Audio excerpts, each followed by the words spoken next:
우리가 삶을 살아감에 있어서 여러 가지 많은 동기들이 있습니다. 우리는 동기에 따라서 살아가고 그 동기에 따라 행동하는 경우가 많습니다. 오늘 글로리아 찬양을 해왔는데요. 무슨 동기를 가지고 어떠한 마음을 가지고 하나님 앞에 찬양하며 나아가셨습니까? 아침에 일어나고 직장 생활을 하고 학교에 가고 교회에 가고 예배를 드리는 데에는 동기가 있습니다. 우리의 동기에 따라 우리의 현재의 모습이 결정되고 그 결과로 우리의 미래의 모습까지도 바뀌어지는 그러한 모습들을 우리는 보게 됩니다. 그렇기 때문에 우리는 올바른 동기로 우리의 삶의 현재의 그 삶의 모습들을 결정해야 한다는 것입니다. 여러분에게 현재의 삶을 결정하는 그러한 결정적인 동기는 무엇입니까? 무엇이 여러분의 삶을 결정짓고 있습니까? 이 고린도 후서는 이 사도 바울의 편지입니다. 그리고 특별히 이 교회를 무너뜨리려고 하는 그 거짓 가르침과 그 공격들로부터 이 성도들을 지키기 위한 그러한 교리적인 내용들로서 가득한 책이 바로 이 고린도 후서입니다. 특별히 고린도 후서의 많은 부분은 이 사도 바울 자신과 그 사역들을 변호하는데 많은 부분을 할애하고 있습니다. 특별히 오늘 본문은 사도 바울 그 자신의 삶의 동기에 대해서 그리고 믿음의 동기에 대해서 말씀을 해주고 있습니다. 본문 14절을 시작하면서 그리스도의 사랑이 우리를 강권하시도다라고 그는 고백을 하고 있습니다. 여기서 강권하다라는 말은 어떠한 행동을 하게 하는 힘을 의미합니다. 자신의 의지와는 상관없이 어떠한 힘에 의해서 어떻게 행동을 하게 하는 것입니다. 사도 바울은 지금 자신의 삶을 결정하고 이끌어가고 있는 그 가장 강력한 힘에 대해서 이야기하고 있습니다. 너무나 강력해서 다른 것을 생각할 수 없게 하는 힘, 내 의지와는 전혀 다른 방향으로 나아가게 하는 힘입니다. 그리고 그것이 바로 그리스도의 사랑이다라고 그는 고백하고 있습니다. 그리스도의 사랑이 사도 바울을 움직이게 하는 동기라는 것입니다. 사도 바울은 어떠한 삶을 살았습니까? 그가 살았던 삶은 그저 그냥 그렇게 살았던 삶이 아니었습니다. 그는 복음을 위해서 수많은 고난과 환난을 겪어야 했습니다. 힘에 겹도록 고난을 당하여 살 소망이 끊어질 때도 있었습니다. 사방으로 우겨쌈을 당할 때도 있었습니다. 박해를 받아 거꾸럼뜨림을 당한 적도 있었습니다. 예수님의 죽음을 몸에 짊어지고 살았습니다. 정말로 그의 삶은 사망이 그 안에 역사하고 있는 것 같은 그러한 삶이었습니다. 누구도 살고 싶어 하지 않는 삶, 더 그렇게 그는 살고 싶어 했고 자신뿐만 아니라 다른 이들에게도 그는 그렇게 살아가길 원했습니다. 그렇다면 왜 사도 바울은 미쳤다라는 말을 들으면서까지 그렇게 살았던 것입니까? 그에게는 하나님을 경외하는 마음이 있었다라는 것입니다. 또한 그는 그리스도의 사랑으로 그렇게 살았습니다. 사도 바울의 인생에 있어 삶의 동기, 곧 그 자신을 이끌어가게 하는 힘이 바로 하나님의 사랑, 하나님을 경외하는 마음, 그리스도의 사랑이었다라는 것입니다. 우리는 여기서 우리의 삶의 동기, 우리 믿음의 동기에 대해서 생각해 볼 필요가 있습니다. 저와 여러분의 삶의 동기는 무엇입니까? 여러분은 무엇을 위해 살아가고 계십니까? 여러분을 움직이게 하는, 여러분을 강권하는 것은 무엇입니까? 그리스도인의 삶, 성도의 삶은 마음대로 살 수 있는 삶이 아닙니다. 마음대로 그냥 그렇게 살아가는 삶이 돼서는 안 됩니다. 우리는 하나님만을 경외함으로 살아가야 합니다. 하나님을 온전히 믿고 따르며 순종하며 하나님의 뜻을 따라 하나님께서 기뻐하는 삶을 살아가야 하는 것입니다. 그리고 이 삶은 결코 눌린 삶이 아닙니다. 무거운 짐진 것처럼 어쩔 수 없이 그렇게 살아가는 삶이 아닙니다. 이 삶이야말로 참된 기쁨과 자유가 있는 삶인 것입니다. 왜냐하면 그 속에는 그리스도의 사랑이 있기 때문입니다. 그리스도의 사랑이 우리를 움직이는 삶이 동기가 되어야 하겠습니다. 그리스도의 사랑으로 우리는 살고 그리스도의 사랑으로 우리는 죽어야 하는 것입니다. 세상을 살아갈 때에 사람들은 누구나 다른 누군가를 위해 일하기보다 바로 그 자신, 나 자신의 유익과 이익을 위해서 일합니다. 그것이 사람을 일하게 하는 당연한 동기인 것입니다. 그러므로 나에게 득이 되는 일을 하지 득이 되지 않는 일은 하지 않습니다. 그러한 세상의 논리를 가진 이 거짓 교사들은 사도 바울을 공격합니다. 바울 저 사람이 왜 저렇게 사는가? 왜 저렇게 고생하는가? 왜 저렇게 죽을 고생을 자처하는가? 다 자기가 잘 되려고 하는 것이라고. 그러니까 바울의 말을 들을 필요가 없다고, 결국 자기를 드러내기 위해서, 자신이 드러내기 위해서 그는 그렇게 살아가는 것이라고 거짓 교사들은 공격을 하였습니다. 그들은 사도 바울의 열심의 그 동기가 사도 바울 그 자신 때문이라고 생각했습니다. 하지만 이 사도 바울을 이끄는 것은 그 자신의 유익과 이익이 아니었습니다. 사도 바울을 이끄는 것, 그를 강권하는 것은 자신의 영광이 아니었다라는 것입니다. 그리스도의 사랑이었습니다. 그렇다면 이 그리스도의 사랑이 무엇입니까? 14절 하반절을 보면 다음과 같이 기록하고 있습니다. 한 사람이 모든 사람을 대신하여 죽었은즉 모든 사람이 죽은 것이라. 아멘. 사도 바울은 그리스도의 사랑을 이 한마디로 설명하고 있습니다. 한 사람 곧 예수 그리스도께서 모든 사람을 대신하여 죽으셨습니다. 죄 없으신 예수 그리스도께서 이 땅의 죄인들을 살리려 대신해서 십자가에서 달려 죽으셨습니다. 죄로 인해 영원한 사망의 자리에 떨어질 수밖에 없었던 우리 인간들을 위해 가장 순결하고 고결한 하나님의 아들 예수 그리스도께서 대신하여 십자가 지셨습니다. 자신의 생명을 아낌없이 내어주셨습니다. 예수 그리스도께서 대신 죄를 지시고 십자가에 죽고 이제 인간은 죄의 노예가 아닌 하나님의 자녀가 되는 권세를 얻게 되었습니다. 이것이 바로 그리스도의 사랑이라는 것입니다. 그렇습니다. 그리스도의 사랑으로 말미암아 우리는 살 수 있게 되었고 우리가 하나님의 자녀가 될 수 있게 되었습니다. 그리스도의 사랑, 이 사랑은 어떠한 사랑일까요? 한 4가지로 짧게 살펴보면, 먼저 그리스도의 사랑은 희생의 사랑입니다. 빌립보서 2장 6절에서부터 8절의 말씀을 보면 다음과 같이 기록하고 있습니다. 그는 근본 하나님의 본체이시나 하나님과 동등됨을 취할 것으로 여기지 아니하시고 오히려 자기를 비워 종의 형체를 가지사 사람들과 같이 되셨고 사람의 모양으로 나타나사 자기를 낮추시고 죽기까지 복종하셨으니 곧 십자가에 죽으심이라. 아멘. 창조의 하나님으로서 왜 굳이 이러한 희생을 해야 하겠습니까? 예수님께서 창조의 하나님, 그 하나님과 함께 하시고 하나님 그 자체이신데 왜 굳이 이러한 희생을 하셔야 하겠습니까? 그럴 이유가 없습니다. 하지만 예수님은 그렇게 하셨습니다. 왜 그렇게 하셨습니까?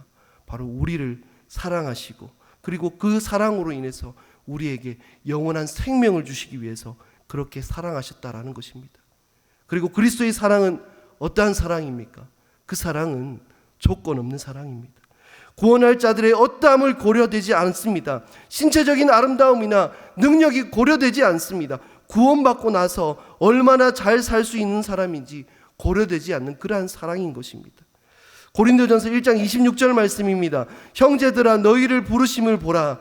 육체를 따라 지혜로운 자가 많지 아니하며 능한 자가 많지 아니하며 문벌 좋은 자가 많지 아니하도다. 구원에 있어서 하나님께서 조건을 따지셨다면 우리 중에 선택받을 사람은 그렇게 많지 않을 것입니다. 우리보다 뛰어난 사람은 세상에 참 많습니다. 저보다 키 큰 사람이 얼마나 많은지 모르겠습니다. 저보다 잘생긴 사람이 얼마나 많은지 모르겠습니다. 그러한 조건 때문에 하나님께서 구원해 주셨다면 아마 저는 구원받지 못했을 것입니다. 하지만 하나님의 사랑은 그러한 사랑이 아니었습니다. 잘났다고 사랑하고 못났다고 사랑하지 않는 그러한 사랑을 우리에게 말씀하지 아니하셨습니다. 곧 창세전에 그리스도 안에서 우리를 택하사 우리로 사랑 안에서 그 앞에 거룩하고 흠이 없게 하시려고 그 기쁘신 뜻대로 우리를 예정하사 예수 그리스도로 말미암아 자기의 아들들이 되게 하셨으니.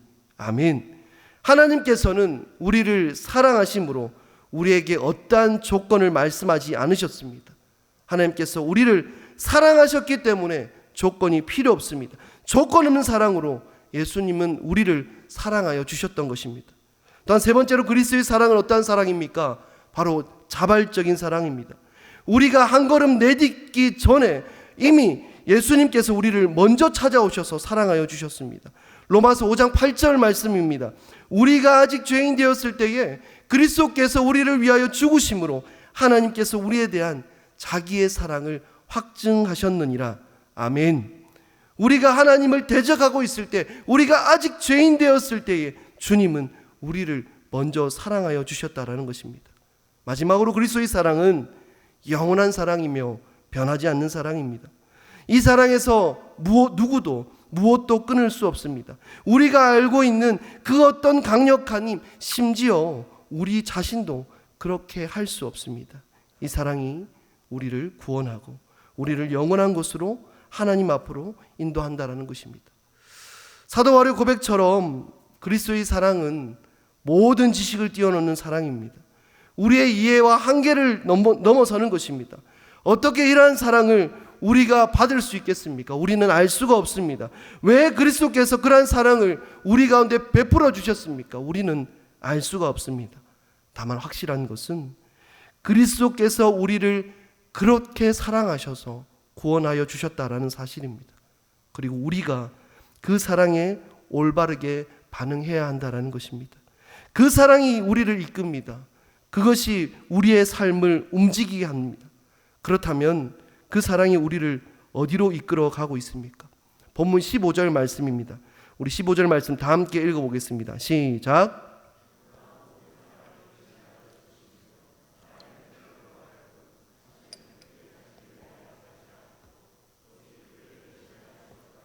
다시 살아나신 이를 위하여 살게 하려 함이라. 아멘. 우리는 그리스도의 대속의 목적을 죽음 이후에 찾는 경향들이 있습니다.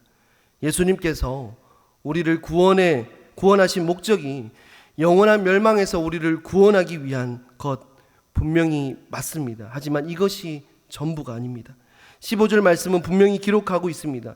예수님께서 우리를 위하여 죽으심은 예수님을 위해서 살게 하기 위함이다라고 말씀하고 있습니다. 사도 바울은 우리의 삶에, 우리 인간이 사는, 그 사람이 사는 목적에 대해 두 가지로 이야기를 하고 있습니다. 먼저는 자신을 위해 사는 삶, 그리고 예수님을 위해 사는 삶이 있습니다. 자신을 위하여 사는 것은 모두가 하는 일입니다. 누가 말해주거나 가르쳐주지 않아도 사람은 누구나 그 자신을 위해 살아갑니다. 다른 사람보다 결국 내가 우선이고 때로는 그것을 위해 다른 사람에게 피해를 입히기도 합니다. 우리는 이것을 당연하게 여기지만 사실 이것은 죄의 결과입니다. 하나님의 자리에 우리가 앉은 결과라는 것입니다. 창조의 목적은 우리가 하나님을 위해 사는 것인데 죄는 나 자신을 위해 사는 것이 행복한 삶이라고 우리에게 말을 하고 있습니다. 하나님을 떠나 우리 자신이 인생의 주인 된 삶, 그것이 곧 우리의 행복이다라고 이야기합니다. 하지만 우리가 기억해야 할 것은 하나님을 떠난 우리의 인생은 결국 허무하고 거짓된 행복이라는 것입니다. 그리스도께서는 하나님의 자리에 앉은 우리를 구원하시기 위해서 이 땅 가운데 오셨습니다. 이것이 곧 그리스도께서 우리를 사랑하신 방법인 것입니다. 그리고 다시 하나님을 위해 살 수 있게 하셨습니다. 이것이 그리스도께서 우리를 사랑하신 목적이라는 것입니다. 예수님은 우리가 하나님을 위해 사는 것이 가장 큰 행복임을 아셨습니다. 그리고 그리스도의 그 대속을 통해 우리를 이 방향으로 이끄시고 계시다라는 것입니다. 예수님은 우리에게 가장 좋은 것으로 그리고 가장 알맞은 것을 허락하여 주시는 분이십니다. 때로는 우리가 사랑하기 때문에 싫어하는 것을 억지로 시킬 때가 있습니다. 저희 집에 아이들이 있습니다. 초등학교 한 4학년, 2학년 정도 되는 친구들인데요. 공부하는 걸 정말로 힘들어합니다. 네, 자리에 앉아서 엄마하고 공부하자 하고 하면 첫 번째 친구는 그래도 나름 열심히 하는 것 같아요. 근데 두 번째 친구는 거의 한 3-4시간을 혼자서 막 뛰어다니는 그런 것들을 보고 있습니다. 왜 공부를 가르치는 것일까요? 왜 부모가 아이를 자리에 앉히고 그렇게 공부를 가르치는 것일까요? 억지로 하기 싫어도 시킵니다. 싫어도 훈육을 합니다. 싫어도 아이들에게 좋은 것을 먹이려고 합니다. 뭐 때문입니까? 사랑하기 때문입니다. 바르고 건강하게 자라길 바라기 때문입니다. 그 과정에서 힘든 순간 어려운 과정이 있지만 그 모든 과정이 끝나면 우리는 더욱 성장하고 성숙한 우리 자신을 발견할 수 있다는 것입니다. 그리스도의 사랑이 결국 우리를 주님 안에 살아가는 그러한 인생으로 이끈다라는 것입니다. 그리스도의 사랑의 그 대속의 사랑으로 우리는 하나님의 자녀가 되었습니다. 그리고 믿음의 길을 걸어가게 됩니다. 이 길은 쉬운 길이 아닙니다. 너무나 힘든 길입니다. 너무나 어렵고 참 그 믿음을 지키고 살아간다는 건 너무나 고통스러운 것 같습니다. 하지만 우리가 정말로 온전히 주님 안에 살아갈 때에 정말로 우리의 목적 곧 하나님 안에 살아가는 인생이 결국 이 땅에서 우리가 존재하는 그 목적을 이루는 삶이 된다는 것입니다. 거룩한 성도는 자신의 뜻이 아니라 하나님과 예수 그리스도의 영광을 위해 살아가게 됩니다.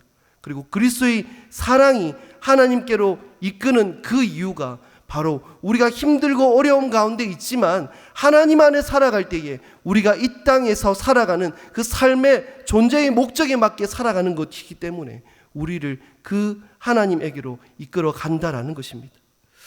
그리고 본문 16절을 보면 이렇게 고백하고 있습니다. 우리 16절 말씀 함께 읽어보겠습니다. 시작.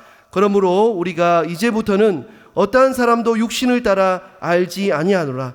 비록 우리가 그리스도도 육신을 따라 알았으나 이제부터는 그같이 알지 아니하노라. 아멘. 구원받은 우리는 어떻게 살아가야 될까요? 구원받은 우리는 인생의 매 순간순간을 그리스도의 죽음이 나의 죽음이 되고 그분의 삶이 나의 되는 삶을 살아가야 한다는 것입니다. 과거와 지금이 달라져야 합니다. 과거에는 육체의 기준을 가지고 가치를 발견하고 사람을 평가하며 살았다면 이제부터는 육신의 기준이 아니라 그리스도의 기준으로 살아가야 한다는 것입니다. 사도 바울의 그 과거는 육신의 기준으로 살아가는 그러한 삶이었습니다. 빌립보서 3장 4절에서부터 6절 말씀을 보면 그는 그 자신에 대해서 이렇게 고백하고 있습니다. 그러나 나도 육체를 신뢰할 만하며 만일 누구든지 다른 이가 육체를 신뢰할 것이 있을 줄 생각하면 나는 더욱 그러하리니 나는 8일 만에 할례를 받고 이스라엘 족속이요 베냐민 지파요 히브리인 중에 히브리인이요 율법으로는 바리새인이요 열심으로는 교회를 박해하고 율법의 의로는 흠이 없는 자라라고 그는 고백을 하고 있습니다. 사도 바울은 이러한 것들을 신뢰하며 가치 있는 것으로 여겼습니다. 사람을 평가할 때도 그렇게 했을 것입니다. 율법에 대한 해석에 기초한 전통을 칼같이 지키는 자들을 존경하고 그들을 의로운 사람이라 생각했을 것입니다. 오직 참된 유대인만이 하나님의 백성들이고 이방인은 상종도 하지 않았을 것입니다. 그리스도도 육신으로 알았으나 과거의 사도 바울에게 있어서 예수는 스스로 메시아라 하며 사람들을 미혹시키고 전통을 무너뜨리는 이단 중에 이단이었습니다. 자신들이 견고히 지켜오던 율법을 무너뜨리는 자였습니다. 그가 그리스도를 육신으로 알았을 때 그는 그렇게 알고 있었습니다. 그래서 그는 그를 믿는 자들, 예수님을 믿는 자들을 잡아다가 옥에 가두고 죽이는 일에 동참하였습니다. 하지만 더 이상 그는 이제 그렇게 살지 않습니다. 이제는 그렇게 그리스도를 알지 않습니다. 이제는 그는 그리스도만을 위해서 살아가게 되었습니다. 그리스도가 그를 대신하여 죽으셨고 그 결과 그는 새로운 피조물이 되었기 때문입니다. 그리고 모든 믿는 자들 역시 새로운 피조물이 되었습니다. 우리 17절 말씀 다 함께 고백하겠습니다. 시작. 그런즉 누구든지 그리스도 안에 있으면 새로운 피조물이라 이전 것은 지나갔으니 보라 새 것이 되었도다. 아멘. 누구든지 그리스도 안에 있으면 새로운 피조물입니다. 그리스도와 함께 죽었고 그리스도와 함께 살았습니다. 이전 것은 지나갔습니다. 이전에 좋았던 것, 사랑하던 것, 가치 있게 여겼던 것이 지나가게 되었습니다. 나를 움직이게 하고 내 삶의 방향을 이끌었던 모든 동기들이 지나가게 되었습니다. 그것들은 이제 나에게 더 이상 의미가 없습니다. 합당하지 않습니다. 그리스도께서 내 자신에서 대신 죽으신 것처럼 이제는 그리스도께서 내 자리에서 살게 되었습니다. 이것이 그리스도께서 우리를 사랑하신 결과인 것입니다. 다시금 우리는 오늘 말씀을 통해서 우리 자신에 대해서 생각해 보아야겠습니다. 우리는 무엇을 위해서 움직이고 있습니까? 무엇이 저와 여러분의 삶을 이곳 저곳으로 이끌고 있습니까? 사도 바울은 그리스도의 사랑이 우리를 움직인다라고 말을 하고 있습니다. 그 사랑이 우리를 구원했고 그 사랑이 우리가 아닌 하나님을 위해 살게 하였습니다. 그리고 그 사랑이 이제 더 이상 과거의 가치, 기준, 동기를 아무런 의미가 없게 만들었습니다. 어떠한 상황에서 무엇을 하든지 어떠한 선택을 하든지 우리가 이것을 생각할 수 있어야 되겠습니다. 지금 내가 하려는 일, 나의 선택이 그리스도의 그 사랑에 지배받고 있는 것인가? 다시는 나를 위해 살지 않고 하나님을 위해 살게 하려고 나보다 낮은 자리까지 내려오신 그 그리스도의 사랑이 지금 나를 사로잡고 있는지 우리는 우리의 믿음과 나의 삶의 동기를 살펴보아야 하겠습니다. 왜 함께 복음을 위해 수고하는 자들과 함께 하지만 우리가 그 안에서 다투고 갈등이 생기는 이유가 무엇이겠습니까?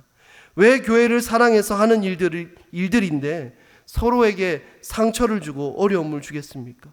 왜 성도가 성도를 미워하는 것입니까? 왜 아내가 남편을 사랑하는 것이 그렇게 어려운 일입니까? 왜 다른 사람들을 용서하지 못합니까? 왜 다른 사람에게 실망하게 됩니까? 왜 교회에서 그렇게 열심히 섬기고 봉사하지만 그 마음 가운데 불편하게 있습니까? 다른 사람에게서 답을 찾지 말고 바로 나 스스로, 우리 스스로에게 그 답을 찾을 수 있는 우리 모두가 되었으면 좋겠습니다. 지금 나를 움직이고 있는 것은 무엇인지 우리는 우리 자신을 살펴보아야 합니다. 그리스도의 사랑이 아니라 나에 대한 사랑이 나를 움직이고 있다면 위에서 언급했던 일들은 당연한 일들일 것입니다.